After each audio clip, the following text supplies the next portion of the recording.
Plus de 2 ans après la disparition de Delphine Jubilard, les enquêteurs cherchent encore ce qui a pu lui arriver dans la soirée du 15 décembre 2020. Si le déroulé de la dernière soirée de l'infirmière cagnacoise n'est toujours pas connu, une piste commence cependant déjà à se dessiner.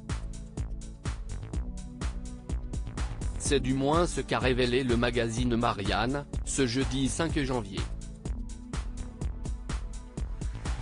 En effet, après avoir rappelé que la liaison entre Delphine Jubilard et son amant a été découverte par l'ex-femme du Montalbanais, 2 jours avant le drame, nos confrères se sont ensuite un peu plus penchés sur ce qui a pu arriver le 15 décembre. Delphine a-t-elle, elle aussi, ce soir-là, officialisé son départ comme vient de le faire Jean avec Cathy ? Ont-ils supposé ? Un scénario est également plausible aux yeux des enquêteurs puisque cela pourrait corroborer la dispute que Louis, le fils du couple, a rapporté avoir entendue au juge. Mais pas que. Cette éventualité pourrait également expliquer pourquoi les gendarmes ont retrouvé la paire de lunettes cassées, appartenant à Delphine, lors de leur première visite. Supérieur à lire, minute par minute, Delphine Jubilard, retour sur le jour où elle a disparu. Cette terrible confidence faite par Cédric Jubilard comme l'avait précisé le journaliste Xavier Beneroso dans son documentaire intitulé Affaire Jubilard, enquête et révélation sur la disparition de Delphine, diffusé en mars dernier. Cédric avait déjà des soupçons quant à l'infidélité de son épouse.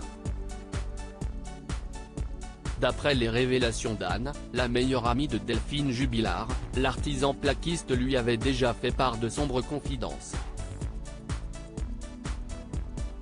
Il trouve des explications pour essayer de me prouver qu'elle a un amant, avait confié Anne, face caméra. Il me demande comment j'explique que la nounou vient à la maison sur ses jours de repos. Tout ça, je ne le sais pas moi, c'est difficile de lui répondre. Une liaison dont Cédric Jubilard n'était pas au courant mais qui aurait pu l'encourager à commettre le pire ?